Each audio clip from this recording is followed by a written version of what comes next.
Hello, hello, hello! How are you guys doing this evening? Well,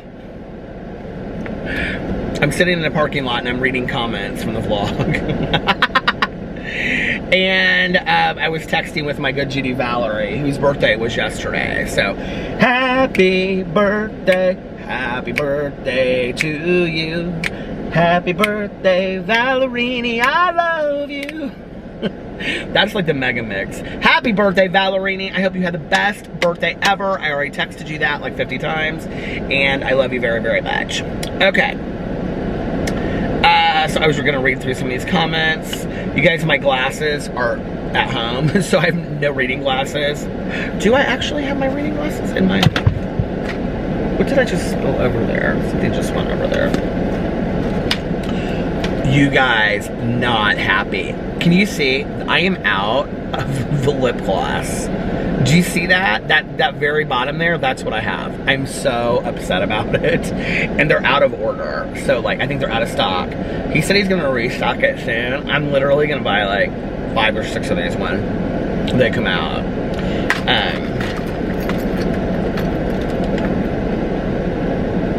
thought I heard somebody talking. No, I don't have any reading glasses over there. Okay. Oh, by the way, you guys, I have got to finish this book for Reading Rush tonight. It is 9:34 p.m. Hi, welcome to the vlog. Can you believe it is still light outside at 9:34? So I'm going to vlog for like a half an hour tonight. And then tomorrow's vlog will be longer. So I apologize. I appreciate you understanding. And I will make this week's vlogs longer because I know that they've been shorter this week. But I've got to finish that book tonight before midnight. Okay, so Travis, I don't know what the emoji is he put. It kind of looks like a helicopter, but I'm not sure. And then he put a blue heart, a dog, and a rainbow flag. Thank you, Travis.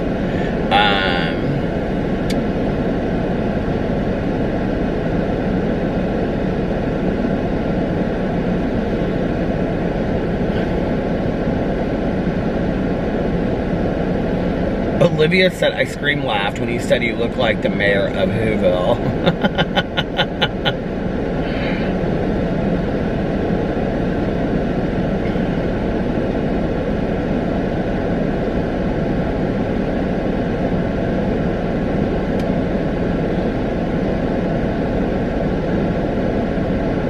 Okay, this was the movie that Alex and his mom were talking about. So Robbie said there was a movie about the Camino de Santiago walk called The Way. It stars Martin Sheen and Emilio Estevez, who is his son. And that was the one that Alex's mom was telling us about. And then Alex knew of another movie.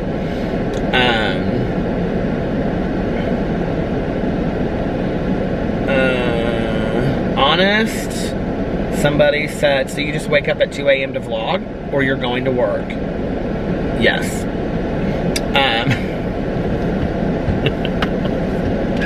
I get up at 2 a.m. to go vlog.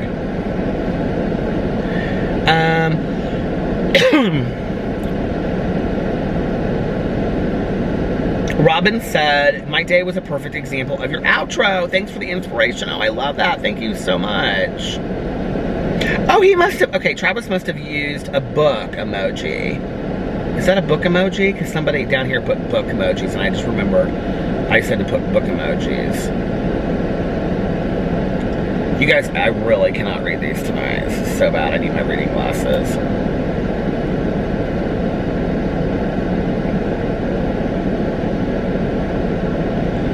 A girl has no name. You need a name, girl. Girl, you need a name. She said, I mean this in the nicest way possible. Whenever somebody says that, I thought, oh, here we go. But your vlogs are so relaxing to fall asleep to. I would never have believed it because you're so high energy on your drama videos. I'm having a bad night with anxiety, excitement. Aww. I have a lot going on, so I was really pleased to see a new vlog. Thank you. Aw, that means so much to me. Thank you so much.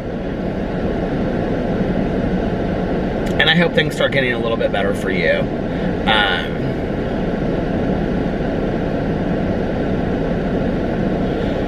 Maricela said, Peter, are you talking about consumerism? Made me think of a saying, the love of money is the root of evil, not money itself.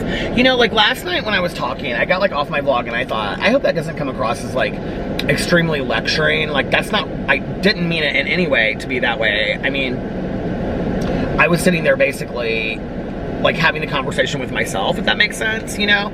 Because the thing is, like, I do like luxury items. I'm not even gonna lie about that. I like nice things, I do. I like, you know, all kinds of nice things. But I don't want it to have to define my life. Like, I don't wanna look at my life and be like, okay, wow, like my life is, you know, when I think about like the things that define my life, I think about like the relationships that I have with people in my life, like my husband or my best friend or my family members. You know, I think about my appreciation for my dogs or nesting and making my home like a comfortable place where I feel like like my house speaks of me. Does that make sense? I like buying plants and all of that kind of like just small kind of stuff. Like, and then on top of that, there are nice things I want, but I don't want to look around and be like, well, there's this bag that I have and this watch that I have and this bag over here, and these things are who I am. Excuse me, like I don't want it to define who I am. You know what I mean?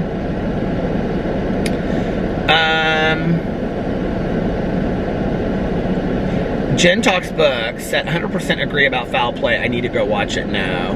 Now. Need to watch it now. She said I need to go watch it now. I love that movie so much. The beginning scene when, right after the wedding, Goldie Hawn drives up the coast to San Francisco, and then she, down the coast, up the coast, I think up the coast, to San Francisco, and then they're playing that Barry Manilow song the whole time. I love that scene so much. And then it goes right in to her like going and seeing this old scary movie in this like movie theater, and it's raining. It's like such a fantastic like setup.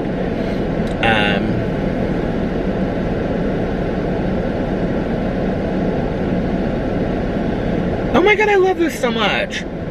Brooklyn Rose said, hugs, get some rest. Thank you for another heartfelt vlog. A new week is here. Time to start a new chapter in our lives. Let's make it a good one. I know mine will consist of listening and watching your vids. Fresh air and nature is always relaxing. Love you. Be too much, always. Thank you so much. I did I already say this on here? I took the whole day off today and just spent it with Alex at the pool. Sarah came up and joined us. We just had a fantastic day today, and you know, it's so hard because like I love to make videos so much, but if I start to make videos I won't stop. And so I was like I woke up and I was like, okay, I'm just gonna do this one, and then I was like, I'll end up doing all 5, and then it'll be 3 hours. We didn't end up leaving the pool until like 6:30. Had I started it then, it would have been like, I wouldn't even, it's, you know, 9:40, I would have just been finishing them right now, so, if even then. So I just took the day off and hung out with my husband. It was a really, really nice day. I feel like I got a lot of sun at the pool today.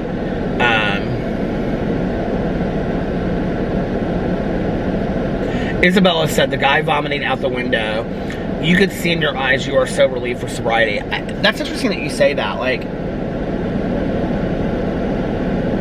I sat there and like I watched him, you know, like, and just because somebody's puking from drinking doesn't make him an alcoholic. I mean, people puke all the time because they drank too much or they're younger or whatever, you know, I don't know. But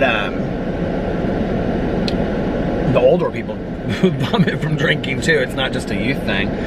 But you know, like, I don't miss those days. I just don't. I don't miss that. Being so like blackout drunk, not remembering stuff. I will say, you know, like, I look back at that and it's like, you know, I'm not saying that life is like the most exciting thing always these days, but at the same time, it's like, I don't miss that. Like, I'd rather have the simplicity that I have than all of that. You know what I mean? Like, I don't want what goes along with that. I would be dead right now anyway, so it doesn't really matter. You guys, I threw my back out so bad, it hurts so bad.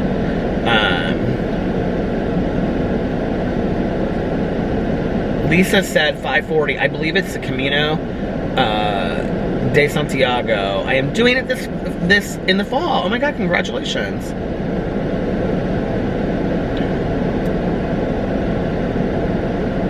D. Esmeralda said, it's funny, the more I watch your vlogs, how many uncommon things we have in common. I feel like we're Judies at heart. Oh, I love that. Hey, Julie. Julie put blue hearts.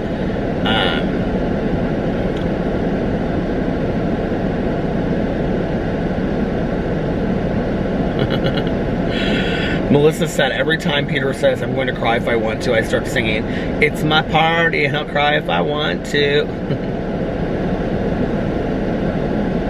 Amber said, favorite video of the day. Aww.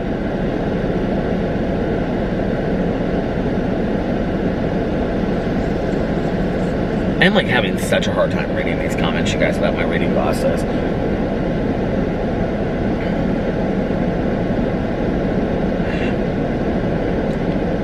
Cheryl Lania said, my husband was in the other... I sometimes wonder, like, how do you guys come up with your names? That should be your comment for tomorrow's, like, how did you come up with your screen name on here? Like, that's what I want to know. Okay. Cheryl Lania said, my husband was in the other room and he hears Peter and says, is that Peter the Beast? And I can't stop laughing.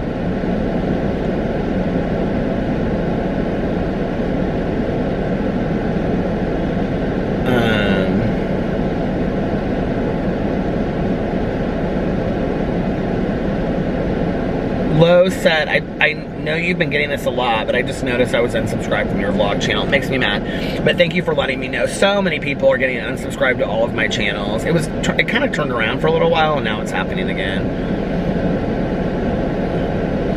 Jessica said, oh my God, I have the same water bottle, Flask Twins.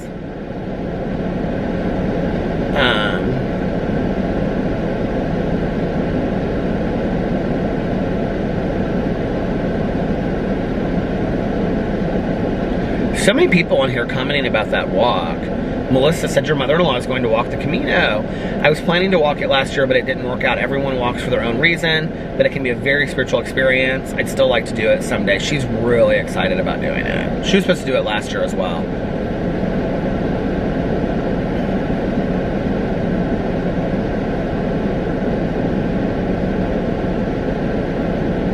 Jen said April 8th is Rex Manning Day. Do you guys know what that's from? It's from Empire Records. I love that movie so much.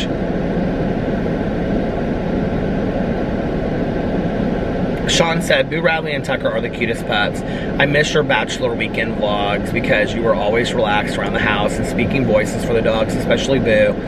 When he would travel with his gold coins, that was so much fun to me. Love you. Thank you, Sean. I'm going to do those again. I haven't really... Well, I mean, Alex hasn't gone out of town for a weekend, you know? But at the same time, for me to get on video and do like a bachelor weekend, and I mean, I almost can't like even sing the song. Like, you know what I mean? Like,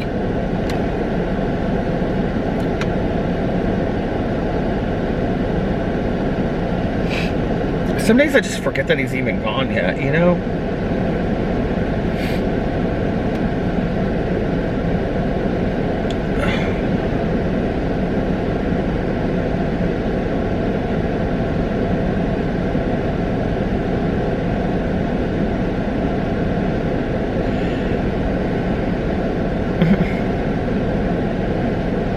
Harmony Hansen said, oh my God, I played this on the train and everyone looked at me. Peter just said, hello, hello, hello to New York City. I love that.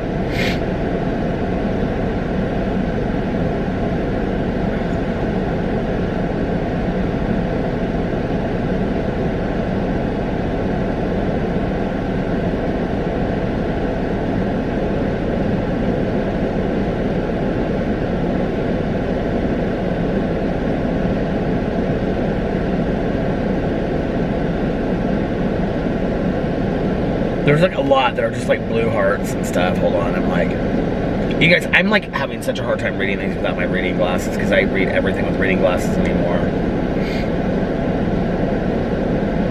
And did I say, Adeline said, he said, not tall like a horse.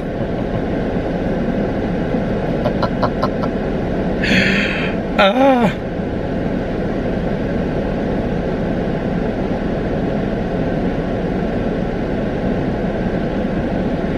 has a long comment. I'm not going to read on here, but she said, I watch your drama channel for over a year now, and then she came over to the vlog channel. Thank you so much, Kim. I really appreciate it.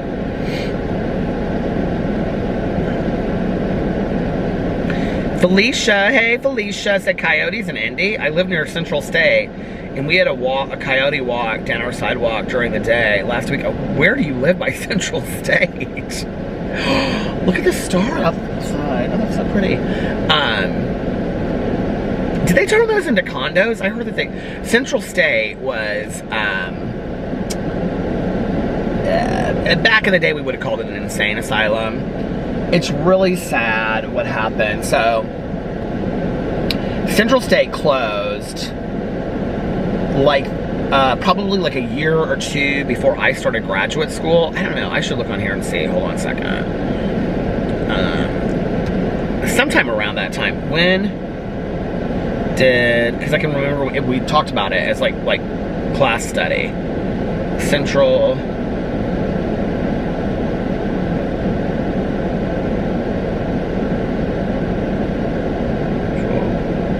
State close.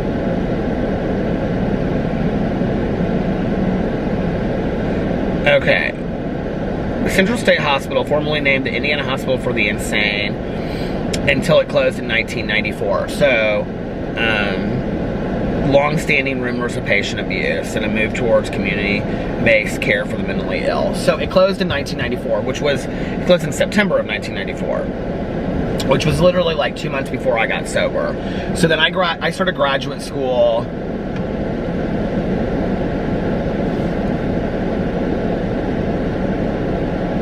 I think I graduated in 98.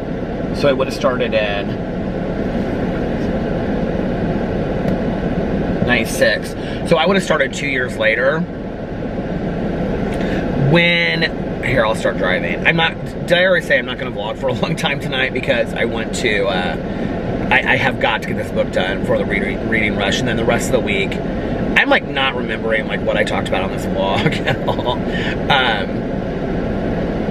Oh, I was looking up all these reading glasses, you guys, and they're all so horrible. They always like show the best ones, and then you go in, and they're like, oh, those aren't bad. See, $50. No, ma'am. $50 for some reading glasses? No, why would you? No. We're the cheapies. They show them online, and they act like they're so cheap, and then you get on this website, and they're like $60. I'm like, that is a joke. I want those caddis ones that are like, but they're like $90 to $95.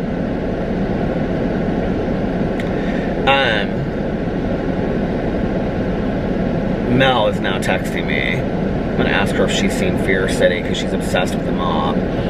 She told me she started a confession tape. So good, she said. Hey Mel!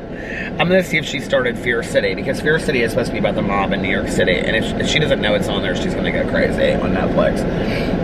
Because she like literally would just read all mob books if she could. Here she comes. You can always see those 3 little dots. Don't you love the 3 little dots? That means it's some. She said yes. Watched it Friday. She said yes in all caps.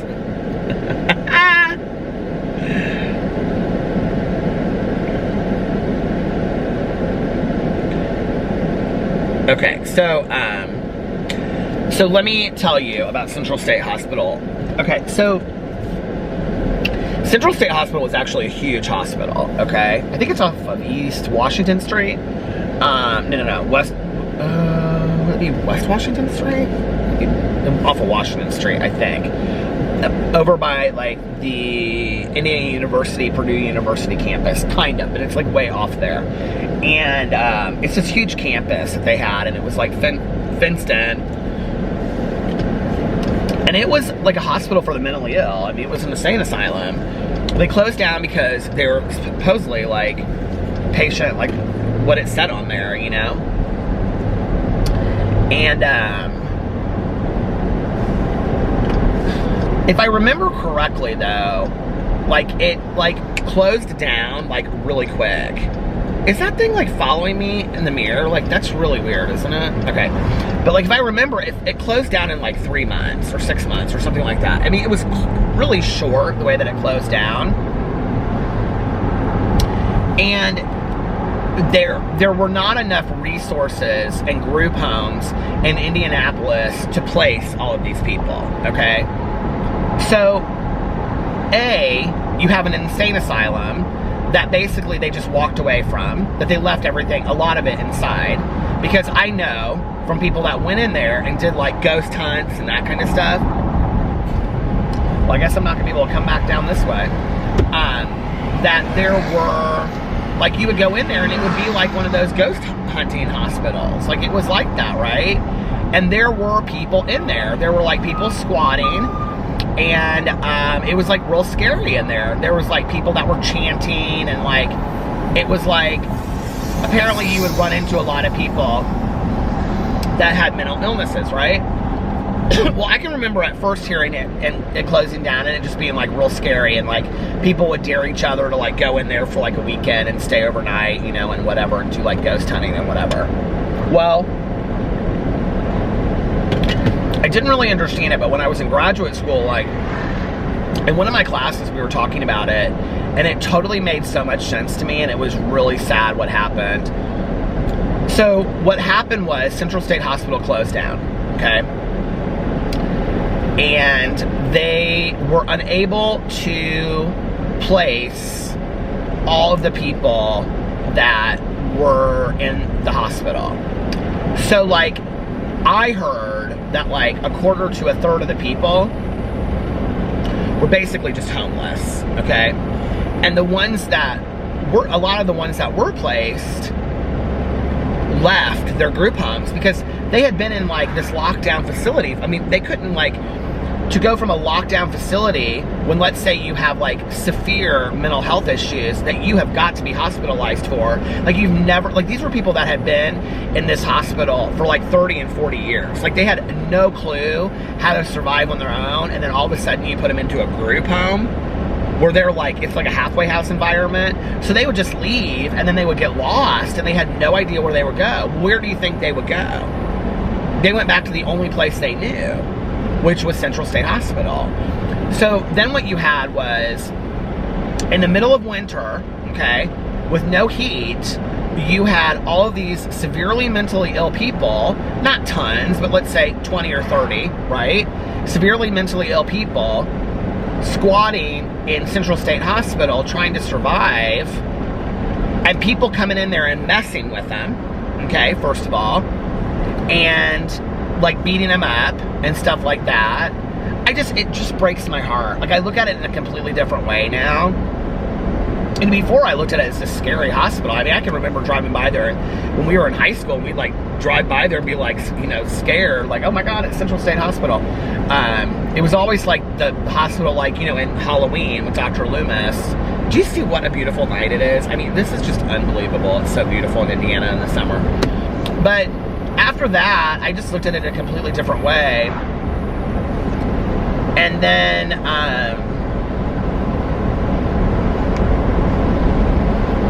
so, I don't know when it was.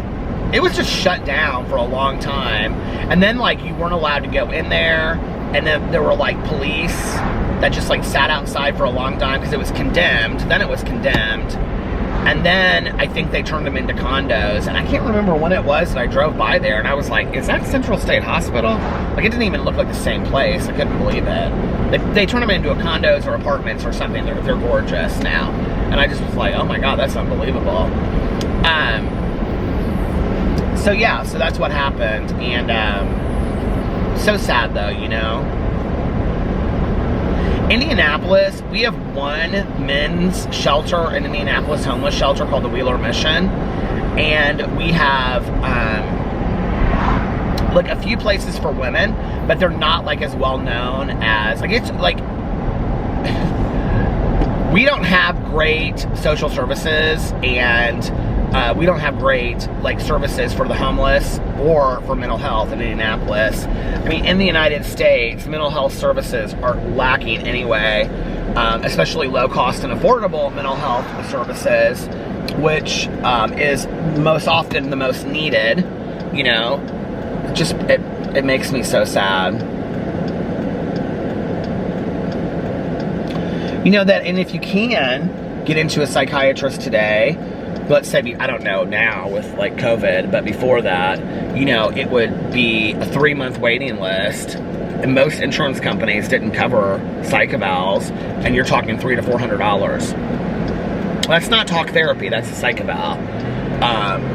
To be evaluated by a psychiatrist for mental health treatment. Then you're referred to somebody for whatever treatment they, you know, suggest, if that treatment even works, which would be like a mix of like, you know, possibly, I guess, medication and talk therapy and behavioral therapy. I don't know. Like, it's really sad to me, you know? People just aren't getting their needs met in our country, and then don't even, of course, you know, my big thing is addiction. Let's not even get started on that. Addiction treatment in our country is so expensive, and, you know, I've had quite a few friends of mine that have gotten sober and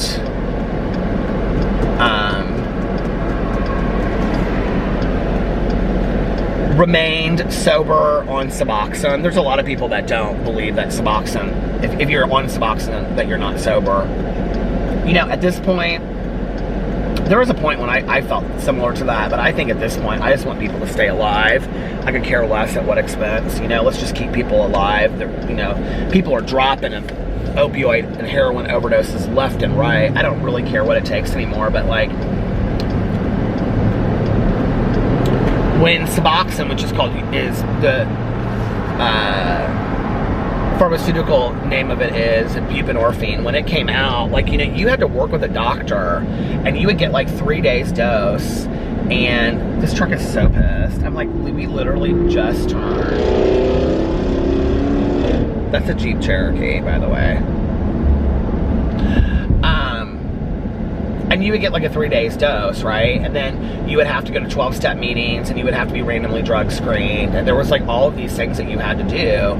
And then, so Suboxone, buprenorphine, is actually like a slow detox, is what they do. They detox people. And when it first came out, it was for people that had many failed attempts at trying to get sober off of opioids.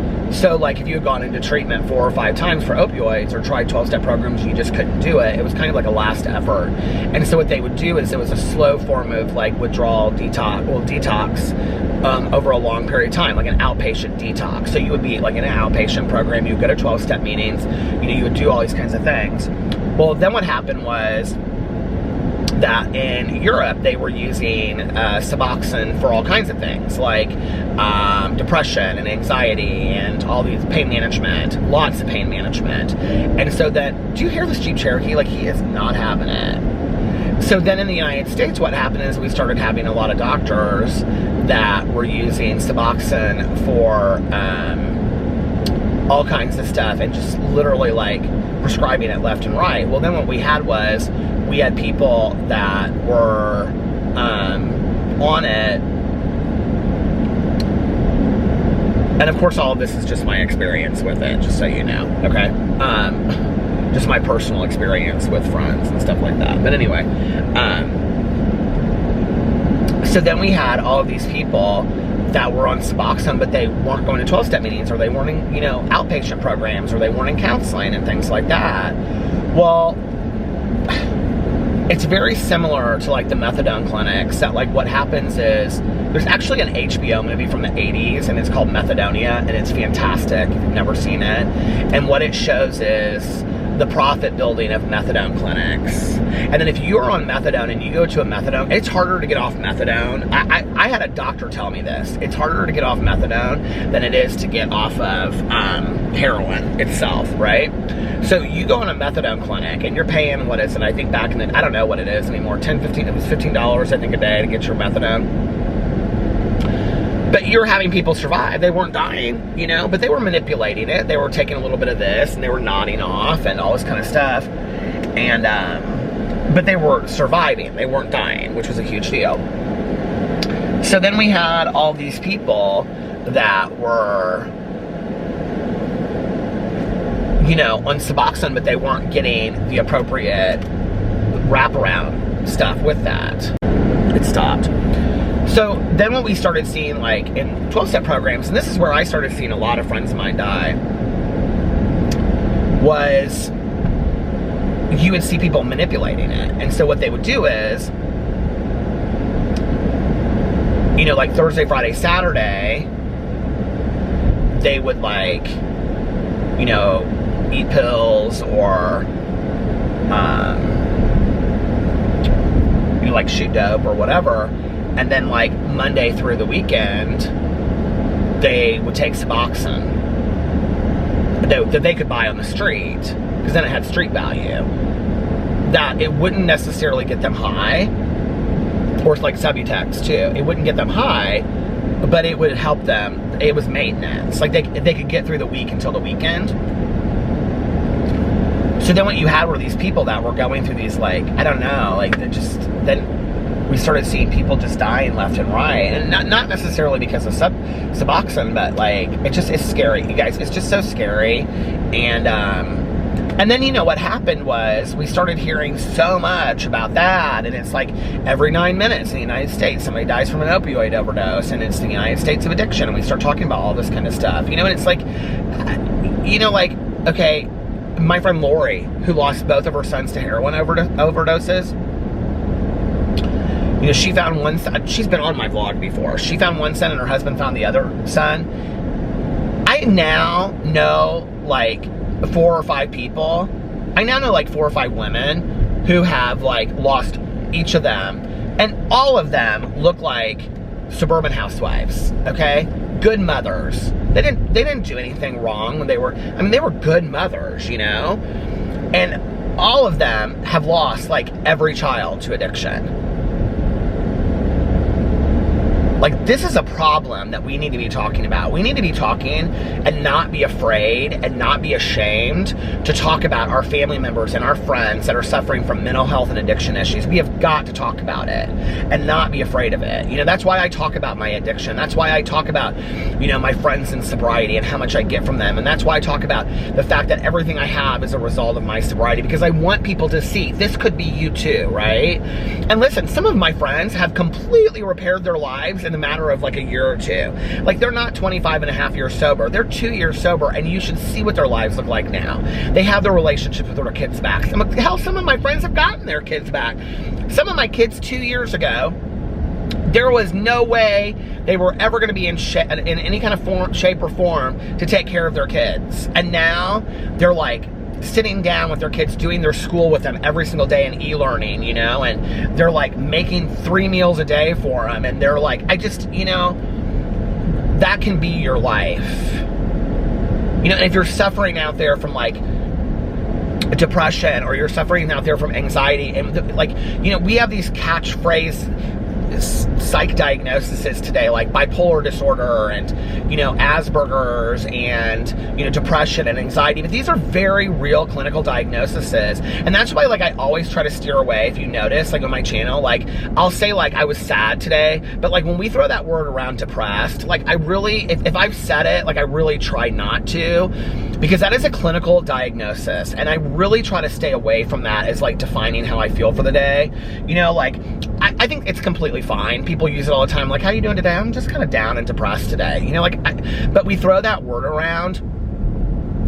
I mean, there are people out there that are dying from depression, okay, because they have not gotten the correct diagnosis, and they don't know where to get resources, and they don't know, you know, they don't know where to find things. And the thing is that,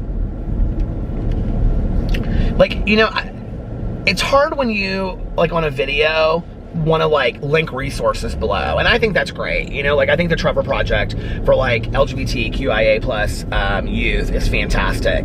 But when you want to start talking about like affordable treatment, low cost affordable treatment for mental health, like, it really comes down to where you live, you know. And it's like, okay, you need to probably call a hospital and then ask the hospital, listen, like, I need affordable, like, a hospital should help you with this. And if they don't, call another hospital, you know, and say, like, I need affordable mental health treatment, and I need like wraparound services, which could be like a group, or it could be like, you know, a counselor that'll help you, or a nutritionist, or if you can't leave your home, it'll be somebody that will come to your house, you know? Like, those things are available out there, and people don't know that they are, you know? There's low-cost, affordable substance abuse treatment. Hell, in Indianapolis, the low-cost, affordable substance abuse treatment is the best treatment in Indianapolis. Salvation Harbor Lights Detox is probably the best detox program in Indianapolis. And I didn't work there, you know? When people ask me where to go to treatment, I don't tell them to go where I went to treatment. That place has changed. It's not the same place anymore. It just isn't, you know? And half the halfway houses here in Indianapolis that take things like Recovery Works and Medicaid and things like that, those are some of the best programs in Indianapolis, you know? But people don't know about it, or there's like waiting lists. All I know is I want people to have hope inside of them, that things can get better, that you can have a better life, that like it doesn't, like you don't have to just be at home and feel alone. You don't have to be at home and feel alone. You don't. There are so many different options out there, you know?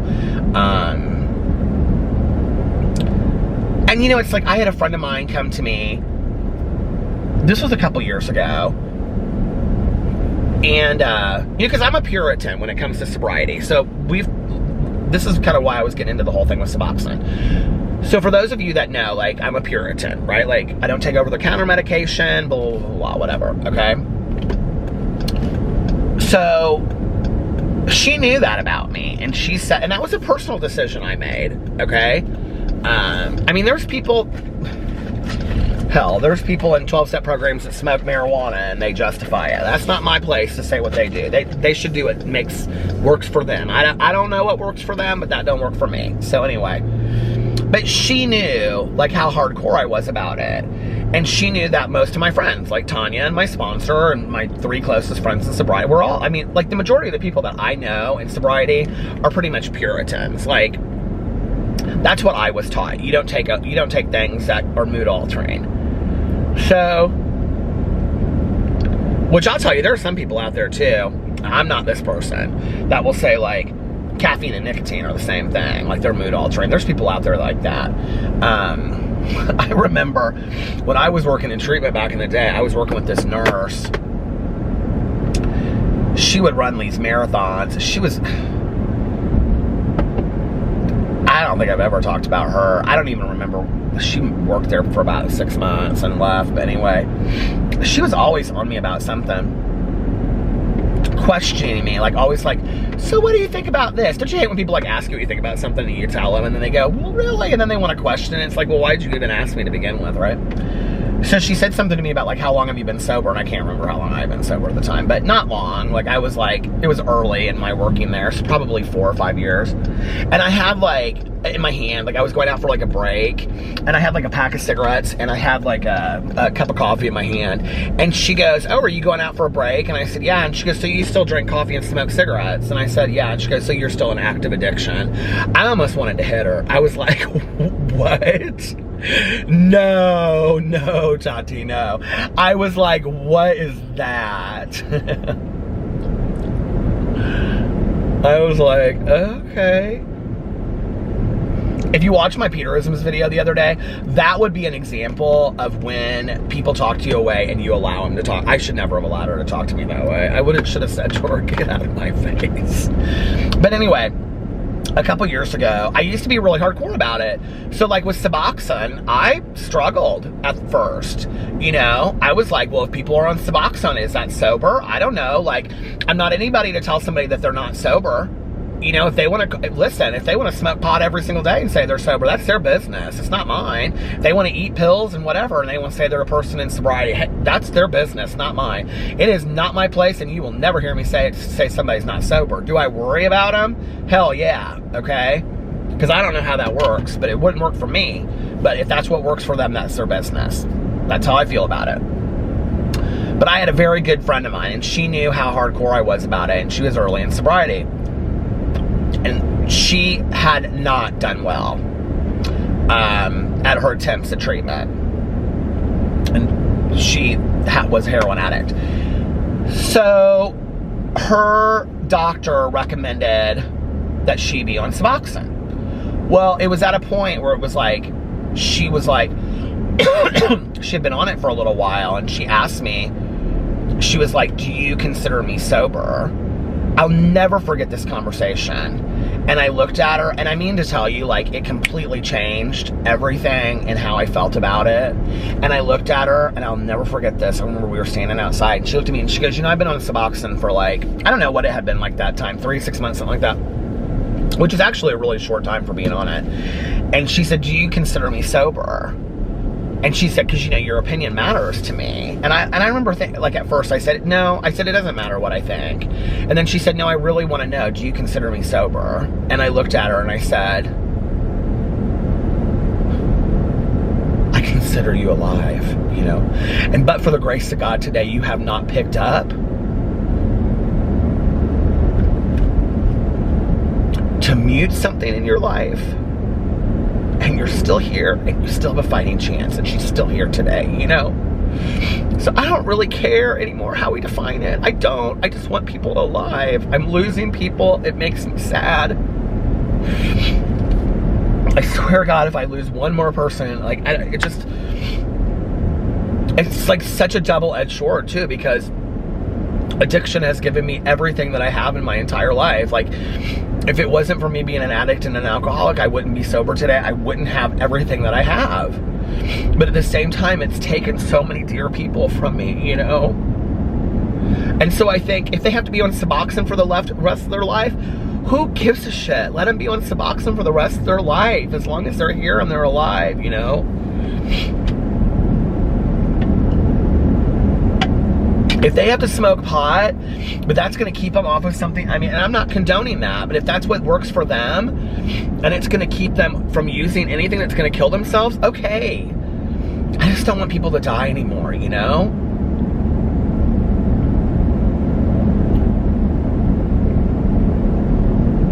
And then we can't talk about it. You know, you go to a funeral of somebody that's passed from an overdose and nobody wants to talk about it unless the family members or the spouses or whatever have been like in Al-Anon or Nar-Anon or something, or like have been like a really big part of their program.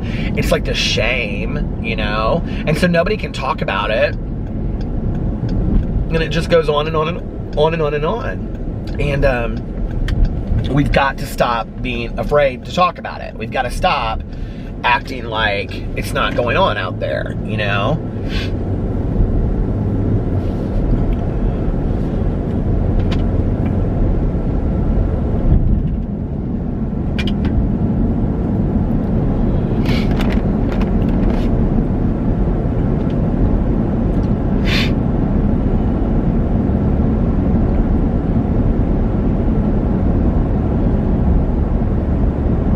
You know, I think sometimes about like the last day.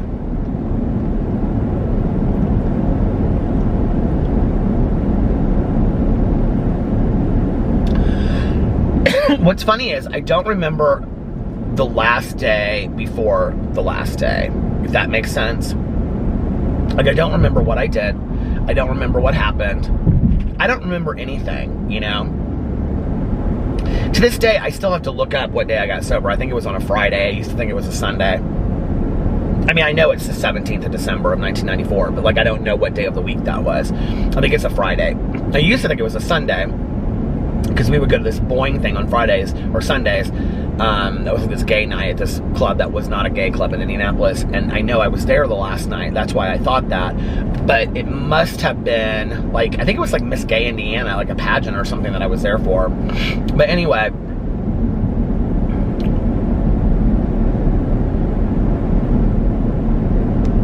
like, I sometimes think to myself, like, what would have happened if like somebody came and like sat down with me that afternoon, oh, my battery's about to die, and said, yep, this is it, this is your last day. Like, this is the last day that you will ever use. Well, I hope that I'll ever use. I mean, I don't know. You know, all I have is a daily reprieve. So when I say that, for those of you that don't know, what I mean by that is that we don't borrow time. Okay, I'm back. It always cracks me up because there's this dress place right here. It's like, I don't know if they'd be prom dresses, but they're kind of like mother of the bride dresses. It's called Raylan's. And whenever I park here, like change the battery or whatever, or come in here to like read a text, I'm always like, like in my head, I'm like, Raylan, come on in here, Raylan. Like she's some Southern belle or something, you know? But anyway, I get talking about sobriety and then I get off, like, and then I forget what I was saying. But, that I was talking about how, like, we don't borrow time in recovery. So, like I won't, like, typically you don't say, like, next, like, in December, I'll have 26 years. Like, because I don't know that I'll be sober in December. Now, I hope I will be, you know. A lot of people will say, like, things like, God giving, I'll be 26 years in December, you know, but like we don't borrow time in sobriety. Like the reason is it's not like this condescending patronizing thing. It's like we live just for today. We live one day at a time. And we're grateful for one day at a time. So having, you know, 26 years is no better really in the grand scheme of things than having 25 years or having 30 days. Does that make sense? Like we say, like the person that got up earliest in the morning is the person that has the most sobriety, and that's the truth. Like it's a day by day thing. It's a daily reprieve. Each and every single day that I get up is a daily reprieve, right? But like if that day, like my future self had sat down in front of me and said, like, you're gonna be sober like 20 some years and you're gonna have like a house and you're gonna be like married and, you know, you're gonna have fantastic friends and family that love you and care about you and you won't be drinking and using, and like I just would never have believed it. I like would never have believed it. Never, never, never, never, never. I had tried so many times, like on my own, without ever even telling anybody. I cannot tell you how many times I had tried on my own without telling anybody, you know? I'd say to myself, I'd like throw everything out. Tomorrow is the day. Or, you know, like, I'd say tomorrow, I'm gonna stop drinking. And I would go and get a case of beer and just drink it all to myself that night. And be like, tomorrow. Then I get up the next day and the shakes would be so bad. And I'd be like, I can't do this anymore, you know? So I'd have to go get some liquor, and that's dangerous too, by the way. If you're a heavy drinker, don't ever try to stop just on your own. You can go into DTs and seizures. It's really dangerous. But I wouldn't have believed it, you know? And then I look at my life today, and I think, I hope just one person out there, maybe just like I have an effect on just one person out there. Like if that's the case, like if just one person was encouraged to get sober because they heard my story and they think I can do that, like, or at least I can put like one foot in front of the other. I'll try to go to a meeting, or I'll try to go to treatment, or I'll go talk to my pastor or minister or my rabbi, you know, about what's going on with me, and see if they can help me or whatever. But it's just one person out there, then like my story hasn't been in vain, and all these nights driving around hasn't been in vain, and which I love anyway. But you know, all of it then is just for like that one person, and then I've passed on the message, and then like that's really what it's about. And then down the road, I hope they pass on the message to somebody else, you know. And that's why I'm here today, is because I saw it in somebody else's eyes. I saw that they had hope for themselves, and that they believed in me. And I didn't know why. I had no idea. I thought these people were crazy. Why would they believe in me? Why would they think that I could do this? Well, because they had been as bad as I had been, and they had done it for themselves. And if they could do it for themselves, then I could do it for me. And that's how it works. You know? We just pass it on to the next person, to the next person, to the next person.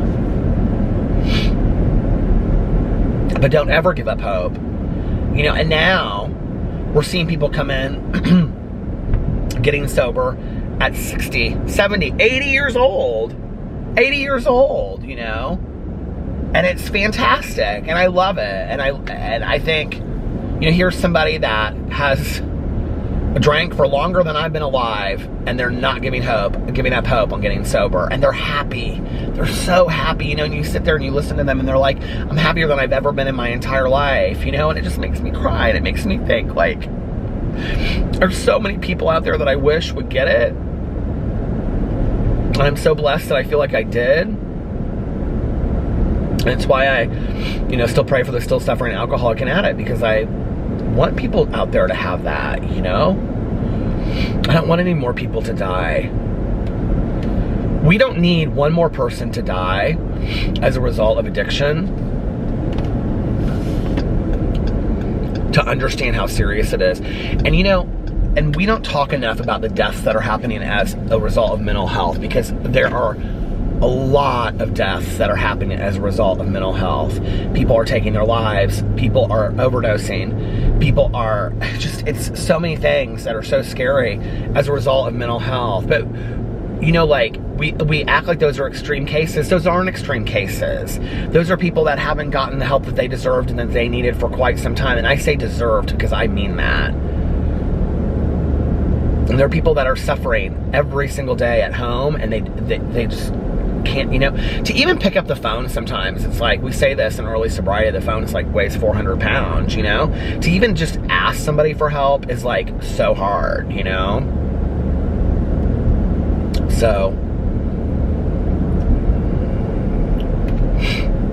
if you're out there and what I'm saying resonates with you at all, and you think, God, he's talking about me, you can have a better life. You can change your life. I never thought it would have been possible for me. I honest to God thought I was the lost cause. I thought it's done. I mean, this is my life. It's over. Like, this is all there is. I really believed that.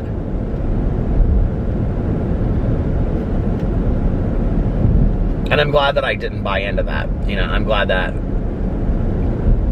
But, I look back, and I had to put one foot in front of the other. Hell, at the beginning, I was doing it for everybody else. Get off my ass.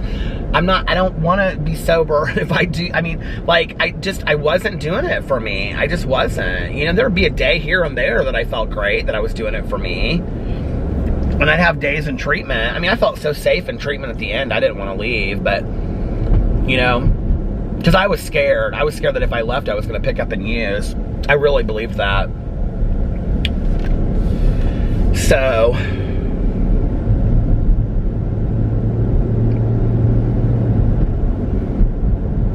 some of these patios out here are so cute. Well, all right, I'm going to get off here now, and I'm going to do like a short intro tonight. So, how am I going to make it short? Let's see, what time is it? Let's see if I can. Oh, it's going to be, okay. I'm going right up at 8 minutes here. If you guys made it to this point in the vlog, thank you so much for watching. I hope you enjoyed this vlog, this video. I know it was kind of like all over. It was a little bit of this and it was a little bit of that, which I think I'm going to title this vlog that. But I hope you enjoyed watching it. And if you liked this vlog and this video, please give it a big thumbs up. And also make sure that you comment on it if you'd like to. And if you made it this far in the vlog, put a puppy dog's little face down there, because I love that emoji so much. And then also make sure that you're still subscribed to my channel and all my other channels as well. It would really mean a lot to me. And yeah, let's see what else. And if yeah, okay, so I hope you guys are having an amazing, what is today? I'm not gonna be able to make this short. I hope you're having an amazing, what is today, Monday? It's tomorrow Monday? Hope you're having an amazing Monday, unless you have other plans. But like I always say, don't have other plans. Make the most of your life. Do something fun today, do something exciting, read a new book, start a new movie, start a new TV show, just something fun, try a new food.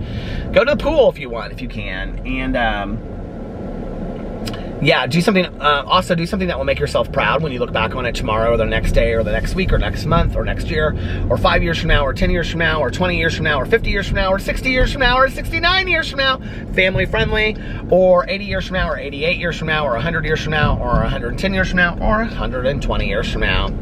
And if nobody else has told you this today, I love you. Make sure that you look at yourself in the mirror every single day and you tell yourself, I love you, and at least one positive affirmation, like you are valuable.